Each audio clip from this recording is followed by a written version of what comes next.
Om Namo Bhagavate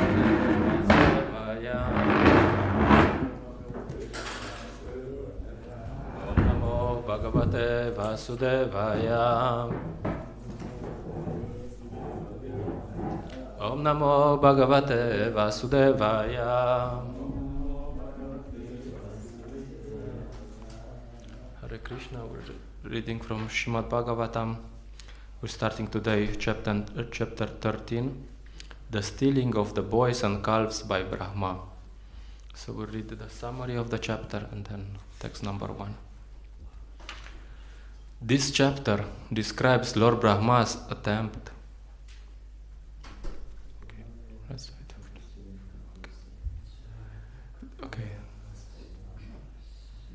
to take away the calves and cowherd boys, and it also describes the bewilderment of Lord Brahma and finally the clearance of his illusion. Although the incidents concerning Aghasura had been performed 1 year before, when the cowherd boys were 5 years old, when they were 6 years old, they said, "It happened today." What happened was this: after killing Aghasura, Krishna, along with his associate, the cowherd boys, went for a picnic within the forest. The calves, being allured by green grass, gradually went far away, and therefore Krishna's associates became a little agitated and wanted to bring back the calves. Krishna, however, encouraged the boys by saying, "You take your tiffin without being agitated. I shall go find the calves." And thus the Lord departed. Then, just to examine the potency of Krishna, Lord Brahma took away all the calves and cowherd boys and kept them in a secluded place. When Krishna was unable to find the calves and boys, he could understand that this was a trick performed by Brahma.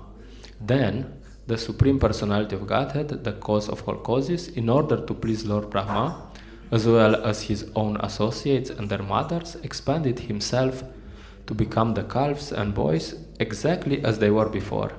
In this way, he discovered another pastime. A special feature of this pastime was that the mothers of the cowherd boys thus became more attached to their respective sons, and the cows became more attached to their calves. After nearly a year, Baladeva observed that all the cowherd boys and calves were expansions of Krishna. Thus, he inquired from Krishna and was informed of what had happened. When 1 full year had passed, Brahma returned and saw that Krishna was still engaged as usual with his friends and the calves and cows.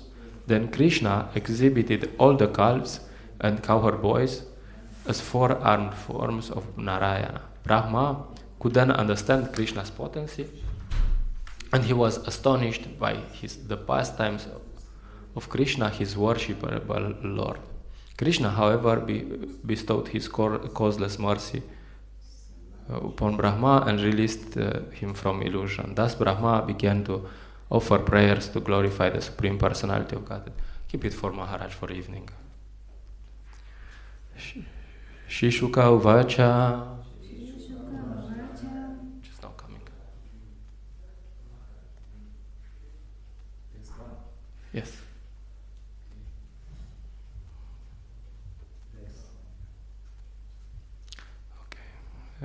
Sadhu Prishta Mahabhaga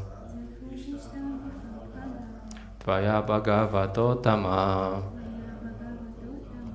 Yanutana Yashisasya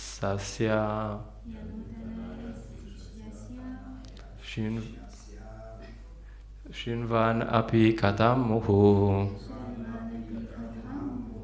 Shishuka Uvacha Sadhu Prishta Mahabhaga Tvaya Bhagavatottama Yan Nutanayasi Shasya Shinvan Api Katamuhu.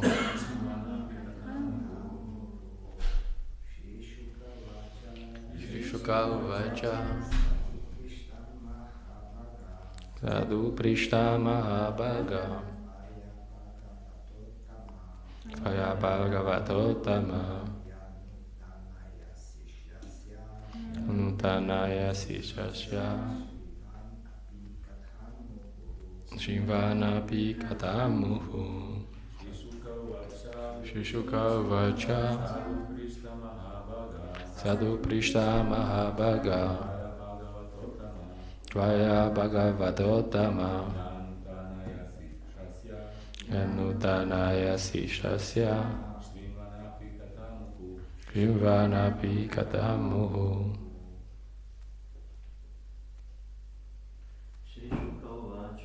Shishuka Vacha Sadhu Prishta Mahabhaga Tvaya Bhagavatotama Nutanaya Sishasya Vanapi Katamuhu. Shishuka Vacha Sadhu Prishta Mahabhaga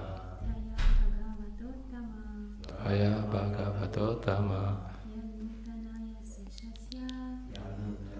Sishasya Katamuhu. Shishuka Uvacha. Shukadev Goswami said, Sadhu Prishtam, I have been very much honored by your inquiry. Mahabhaga, you are a greatly fortunate personality. Tvaya, by you.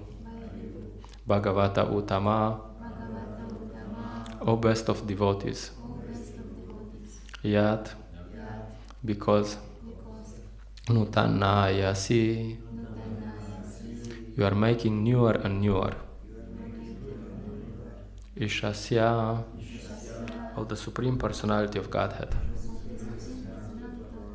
Shinvan Api, although you are continuously hearing. Katam, the pastimes.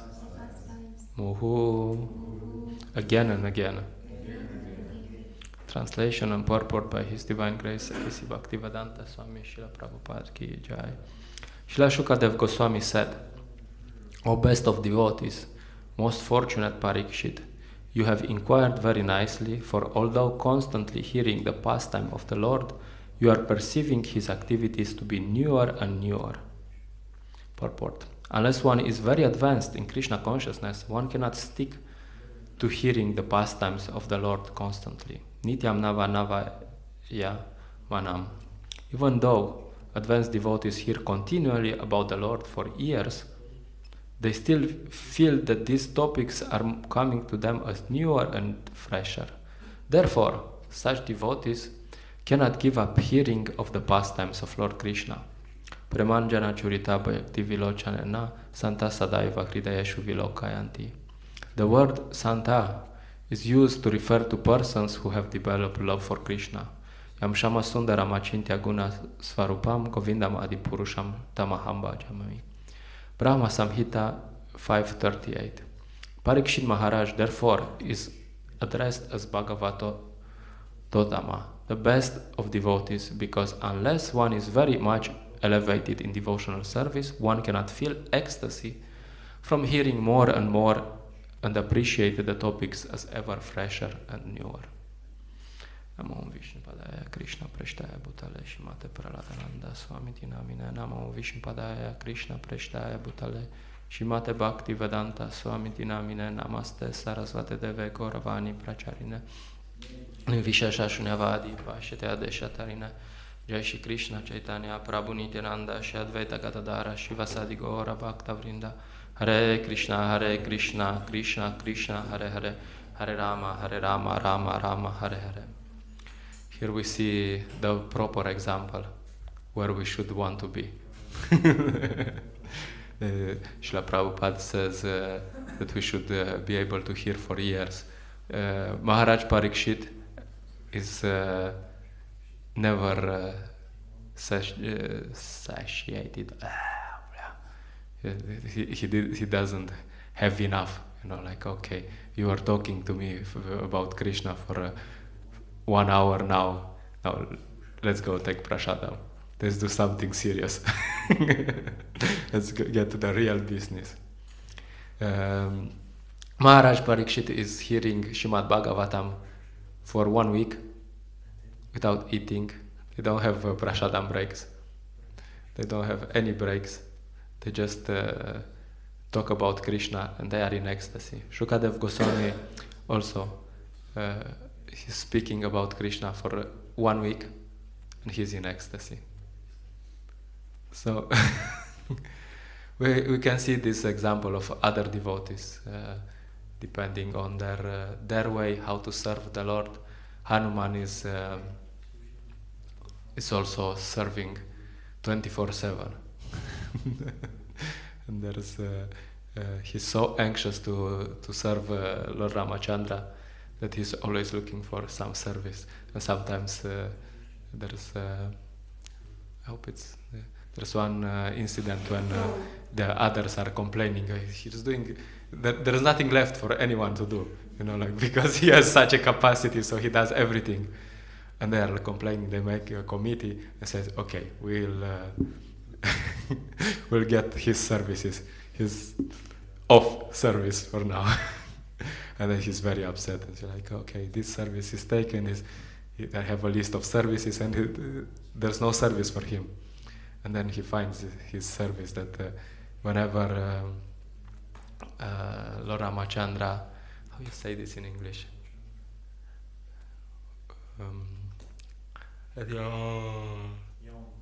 Yeah. So he has to do this for because to make the evil spirits go away. So he's there, you know, like, and he's everywhere with Lord Ramachandra, and Lord Ramachandra is in bed, and Hanuman is there. Yes, okay, this is yawning. So he's so enthusiastic to serve. He's not, of course, eventually say, okay, we'll give you your services back. just do it. So that is our target. That is our goal. That we want the service 24/7. But that's a lot. And of course, we should understand that we are not on that level. We're not on that level that for us, if there's a Bhagavatam class for 1 hour, that's enough. It's pretty much. Well, sometimes even too much. So they have these emotions. They feel, okay, this is what I want to do. And also, as we were discussing yesterday, Arjuna, in the beginning of Bhagavad Gita, he also has some emotions, but he doesn't have the purified emotions. He has some material emotions. Many times people come to the Hare Krishna movement and they want to feel. You know, you always meet these people. You know, they're like, oh, I want to feel, and I feel, and I'm like, oh my God, that's really bad sign. Because not being on the spiritual platform, their feelings are material, and the effect of these feelings is that, like Arjuna, he has this feeling and he's not doing his service, he's not doing his duty. He abandons everything, and you can see the symptoms. He's like very morose, and so we need to check these emotions we have.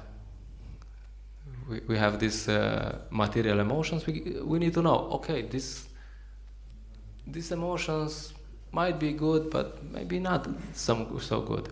So we are in this stage of doing sadhana bhakti, which means we don't take so seriously what we think and what we feel.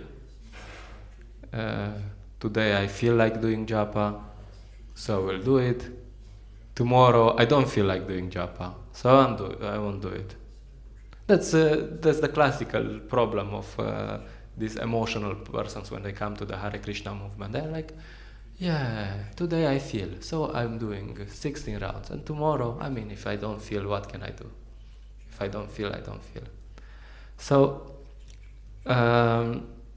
By sadhana bhakti, we learn how to act according to Guru Sadhu Shastra. And if I feel like doing something, then that's very nice. And if I don't feel like doing something, then I still do it. That's a very important aspect of sadhana bhakti. It is a very revolutionary concept, but it's basic in Vedic culture, the concept of dharma. Yeah, I have my duty, I feel, I don't feel. Everyone in this material world, not everyone feels like every morning they wake up and I have to go to work. Oh, that's so amazing. No, they don't feel, but they do it. Like, oh, this is my duty, I have to go to. Of course, why they do it, that's another topic. But the point is that you don't feel. First, and it's not that first you feel and then you do. It's actually the other way around. First you do and then you feel. That's like, whoa. It's a revolutionary concept, for the modern society. It's completely the other way around. You don't feel, you do it, and then you feel. And we have this system, these stages of bhakti: Shraddha, Sadhusanga, Bhajana Kriya, Narta Nivriti, Nishta, Ruchi. So these feelings, this that I feel, there's some things also on the way, but these real feelings, they start from ruchi. Ruchi means real taste, and they develop asakti, bhava, prema. So, and what sometimes I explain to these new devotees, that ruchi is after nishta. First is, so it's like nishta, and then after nishta is ruchi. So nishta means that you do. You're stable in your service, and then taste comes up. Very important, very, very important. So this means, this Srila Rupa Goswami explains the same principle in the Nectar of Devotion. In the Nectar of Instruction, sorry. There's a 7th verse, which deals with these stages, Bhajana, Kriya, Narta, Nivriti, and I think Nishta also. And so he says, the holy name, character, pastimes, and activities of Krishna are all transcendentally sweet like sugar candy. He says, as we see in this example, Maharaj Parikshit and Shukadev Goswami, they are actually experiencing this. Oh, talking about Krishna is just so sweet as sugar candy. So that's what Srila Rupa Goswami says. And he says, if you don't experience it as sugar candy, then bad luck. And he says, although the tongue of one afflicted by the jaundice of avidya cannot taste anything sweet. So it's like he's saying, it's not the talking about Krishna, it's your tongue. It's not Krishna that is not sweet. You have a problem, that's your tongue. And he says, it is wonderful that simply by carefully chanting these sweet names every day, a natural relish awakens within his tongue, and his disease is gradually destroyed at the root. So he says, okay, you don't feel like chanting Hare Krishna, you don't feel like doing that, you don't feel like doing that, doesn't matter. He gives the example of there's this disease, jaundice. Actually, if you take sugar, then you feel like bitter.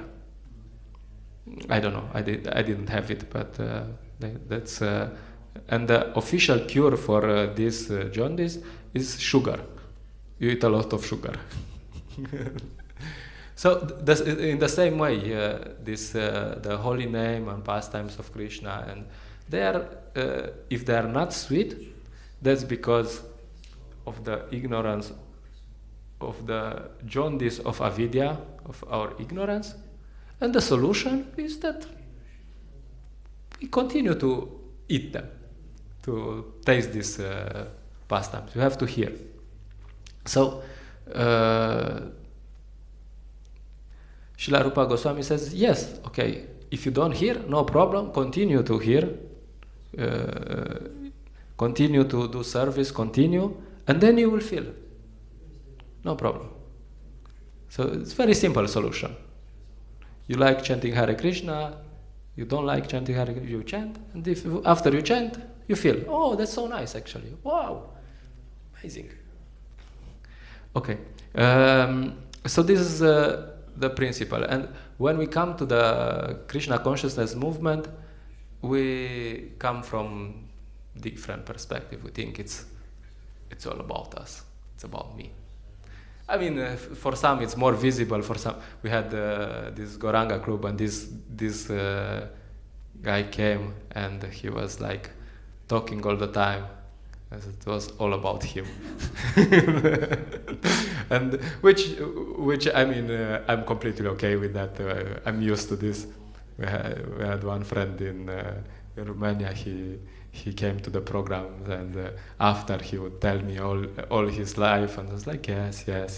As long as after I can say something, like he says something, and then after he listens also, like, yes, that's amazing, that's wow, you're working for this company, wow, amazing. And then you say something about Krishna also. So if it's an exchange, then I'm fine with it, no problem, like, I know it's part of the deal.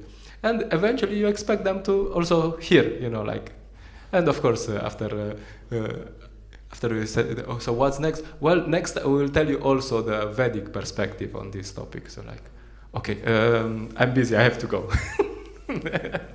All right, good, very good. In the beginning, people are like that. It's about them, like. And when we come to Krishna consciousness, we learn that, okay, maybe I'm not so intelligent, maybe I should listen, maybe there are some people more intelligent than me. Maybe I should listen to them, maybe they have something to say. In the beginning, I know everything. And then we can have also similar mentality in our service. In the beginning,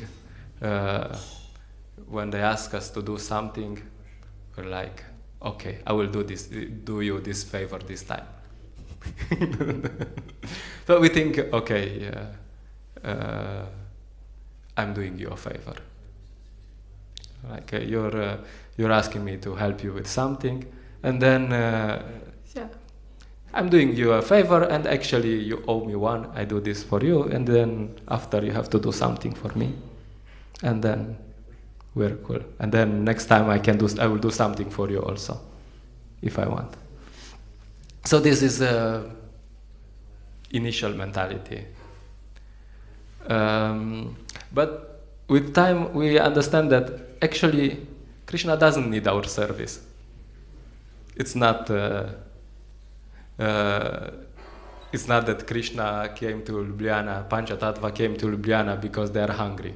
They couldn't find anything to eat, so they heard in Ljubljana there's good food, so they said, okay, we'll come to Ljubljana because, we need something to eat. No, Panchatattva came to Ljubljana to give us the opportunity of service. They are giving us the opportunity of service, and they are helping us get out of Maya. And it's actually not guaranteed that we can serve Krishna, so we can serve Panchatattva. I was in Mayapur, and I was discussing with some local devotees. They are not locals, but they live there since a long time. And they said they have this service in the temple, and they were explaining me that it's really hard to get some service in the Mayapur temple. it's not like here, like people are just running around of you. Can you do this? Maybe tomorrow. No, it's like here. Anyway, we'll go later. So she said, okay, I want to do some service in the temple. So she went to these Matajis who do garlands. She usually, she's not so much into doing garlands. It's not her main idea of service. So she was like, anyway, I want to do something for the deities here. And she went to these Matajis and said, can I help with this garland? They just looked at her. No. No way. I mean, this is our service. We're not giving you our service. This is we love to do this service, and we don't need help. We have enough devotees here. No problem. We don't need the help. No, so they just look at us like, no. So you don't just bump in Mayapur and they say, okay, I want to do some service. Who cares?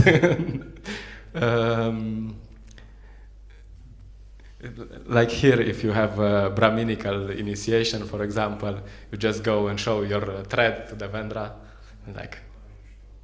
and if it's not, it looks like it was washed this Kali Yuga, then he will say, okay, this evening you are on the altar. We're gonna do this half an hour training, and you can go and. But so this is like a privilege.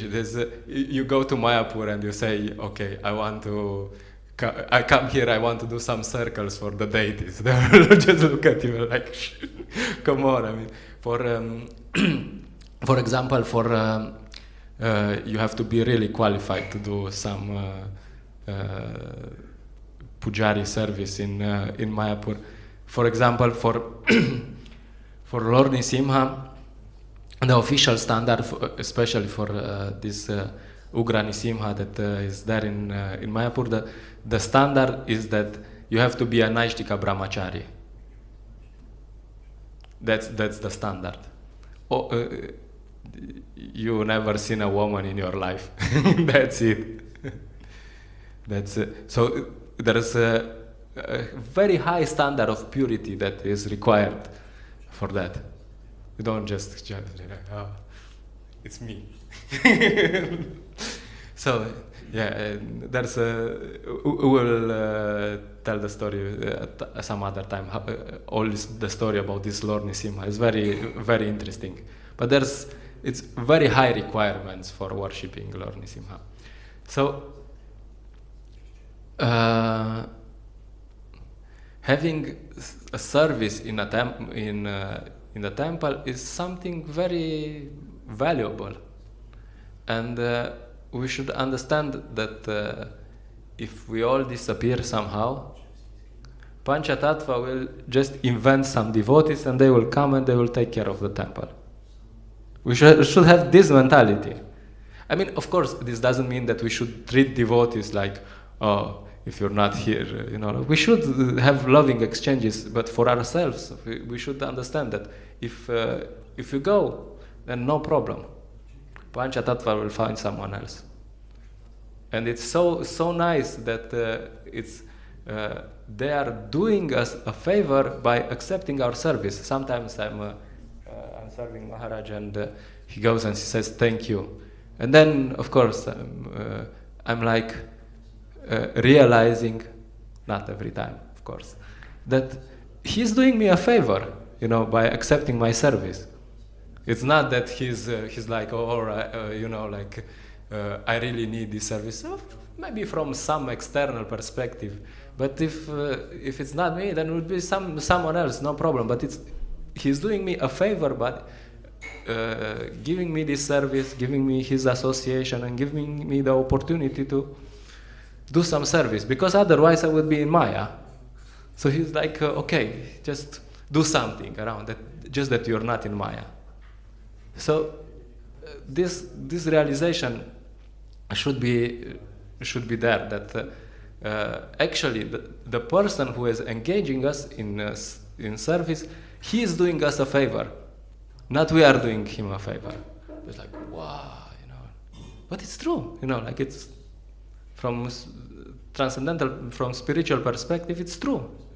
Of course, they probably, especially here in Ljubljana, they probably also need some help with some things. But yeah, they are doing us a favor. As a side dish, I managed to get some service in Mayapur. If you're really serious about it, then you can do some service. And of course, the only service I know how to do is, I'm not expert, but I'm doing it for some reason, is Sankirtan.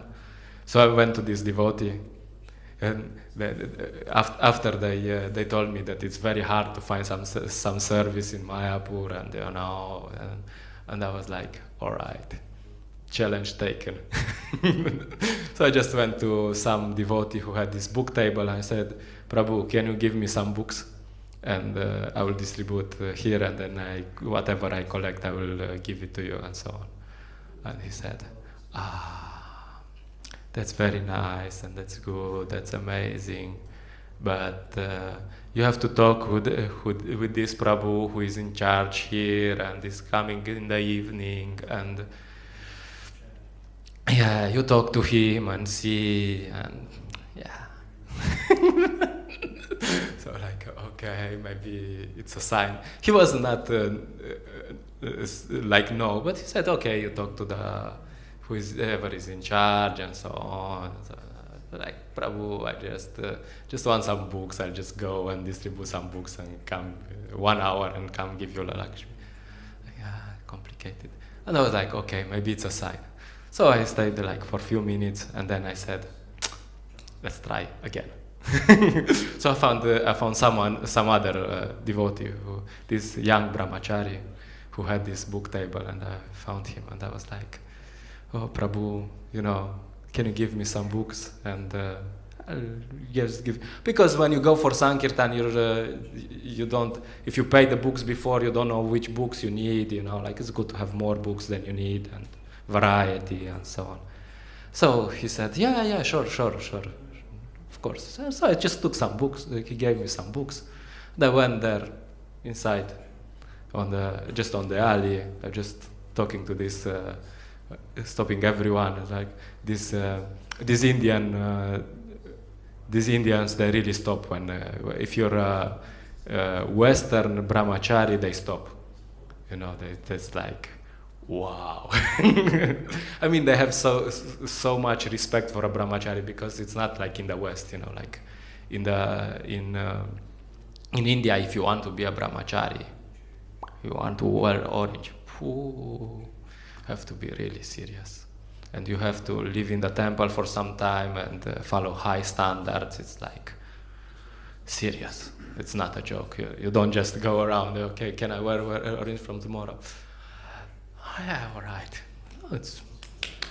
So they have respect for if you go there in orange, then, which means that you shouldn't misuse it. So I was just talking with this, stopping these Indians and these Bengalis. They are so nice. They're like, yeah, like that's why Prabhupada says the heart of a Bengali mother. They're nice. They have a big heart.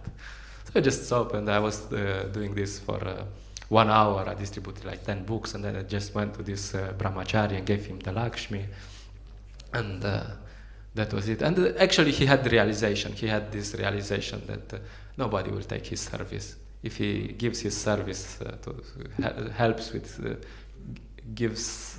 Krishna will give more service to him, so it's no problem. So he was really, really intelligent. That was like more like a side dish. But the point is that devotional service and everything included might not be very palatable for us. But that's whose problem is it? Is it the service itself, or is it? Oh, that's like heavy question. Whose problem is it? Oh my God, maybe it's mine. So I have this problem every time I go for Sankirtan. I don't feel like going for Sankirtan. I have to, of course, like I'm the Sankirtan leader, so I cannot just show this every time, like go around and like, oh, I'm so afraid to go for Sankirtan. Like, I have to show an example, like in the army, if you're like, I'm afraid to go, you don't say this, they will shoot you if you say that. No, I'm a Sankirtan leader, so I have to put the face, like, okay, yes, let's go for Sankirtan. Sankirtan ki jai. But every time I go, I mean, it's like for 1 minute or something, the mind goes, why should we go out for Sankirtan? Oh, these people are so nasty. Oh, especially in Ljubljana. Oh, so horrible. Oh my God. And then you go for Sankirtan and the mind comes, oh, but look, we're already 5 minutes and they're just running around and it's so heavy. Oh, maybe we should go home. And by doing this for a long time, I learned to ignore the mind, like. So this is like a very good, very practical exercise. You just learn how to ignore the mind. The mind says, oh, how about, but the intelligence says, okay, but actually, this is our service. What can we do? I don't feel like doing it, but I will do it. And then after, like joking with Uddhava Mitra Prabhu that he goes out for Sankirtan and Krishna comes after 1 hour. He's always late, You go for Sankirtan and you struggle and you struggle and you struggle, and suddenly there's some ecstasy, some drops of nectar. Like, okay. So it's nice. And by doing Sankirtan, you can see this very fast, like within 1 day, and every day it's the same, like it's not that more or less, but not always in the beginning you're like completely enthusiastic. But you do it, and then you become enthusiastic. Then you're happy. Oh, this is so nice. So the same. So actually, Srila Prabhupada was really a genius to give this practice to us. It's such a nice practice, and you don't have to be so qualified. You just go, and if you do it properly, if you understand this principle, and you're like, okay, I don't feel like this, I don't like these people, but I just do it because I want to please Krishna and my spiritual master, and this, I'm not here for my enjoyment, I'm here to please Krishna. Then you'll see, very, very fast you'll learn some things. And it's so useful in spiritual life. So yeah, Sankirtan is very good tool for trying in practice this principle, that you don't feel like doing the service, and you do it, and then you feel. So I'll just read again this. So this is the same principle Srila Rupa Goswami explains. She says, the holy name, character, pastimes, and activity of Krishna are all transcendentally sweet like sugar candy. Although the tongue of one afflicted by the jaundice of avidya cannot taste anything sweet, it is wonderful that simply by carefully chanting these sweet names every day, a natural relish awakens within his tongue, and his disease is gradually destroyed at the root.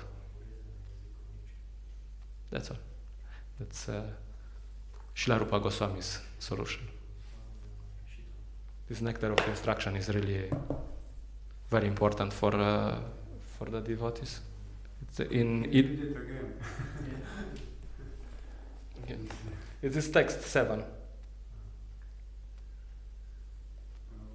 It says, the holy name, character, pastimes, and activities of Krishna are all transcendentally sweet like sugar candy.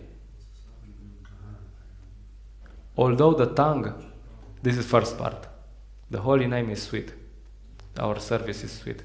Although the tongue of one afflicted by the jaundice of avidya cannot taste anything sweet, so he says we don't taste it sweet because we're afflicted by we have this disease of avidya. And the solution, it is wonderful that simply by carefully chanting these sweet names every day, A natural relish awakens within his tongue, and his disease is gradually destroyed at the root. So the solution is that you continue. Doesn't matter that you don't feel the taste. All right. Jai. Sorry, I was speaking too much today. If there is some questions or comments. Hare Krishna, thank you for a wonderful lecture. I completely agree with this, that first you do, then you feel. But sometimes the question is about balance.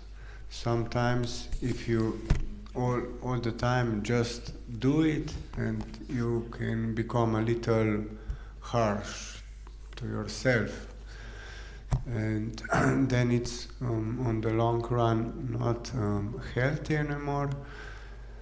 But on the other hand, I think it's still better than to be in this feeling mood. Today I feel this, I feel that, and yeah. So I agree, but question is how to balance this duty with feelings. Also, I don't know. Did you understand the question? Yeah, no, it's. So my understanding of duty is that it's internal. So this means that it has knowledge behind. So now you're talking about Sanatana Dharma, that kind of duty. Yeah, I mean, this is we're speaking in this context, and my so the point of duty is that it becomes internal, and is that my mind doesn't want me to do it, but I'm convinced that I should do it. You know. So then, because of that, then you learn how to control the mind and do it. But also there's an idea about how to control the mind, that you're not too soft and not too hard. That's also an art, because it's like they give an example as like riding on a horse. If you're too soft, then problem. If you're too hard, then also he will throw you off. So it's like a real art, and then how much to push and how much not to push. That's also usually you need to. Yeah, it's artistic, you know. Like you need to consult with some senior devotees, and sometimes you can even test.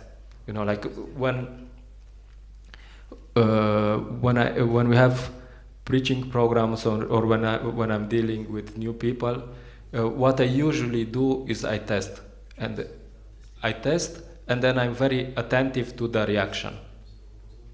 You know, and you're very attentive how they react. So you put something on the table, and then you see, does it work? Does it not?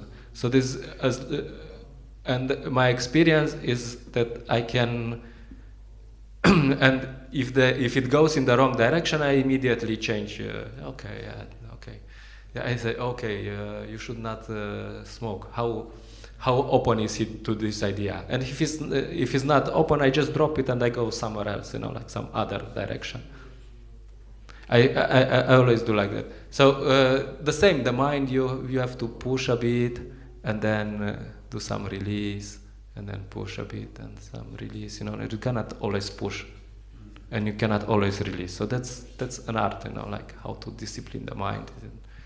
Push a bit, okay. But it's artistic, and you can do it on yourself but you should be very aware. You know, sometimes if you go a bit off track, and you're aware of it, you can correct it. It's not a problem, you know, like. So usually we have to go a bit off track, and then we detect, okay, let's put it back. Okay, thank you. But there's a general principle that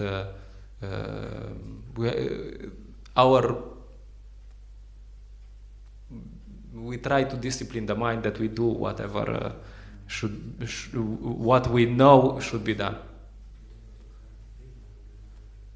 Yeah. All right. Jai. Grantaraj Srimad-bhagavatam ki jai, Srila Prabhupada ki jai.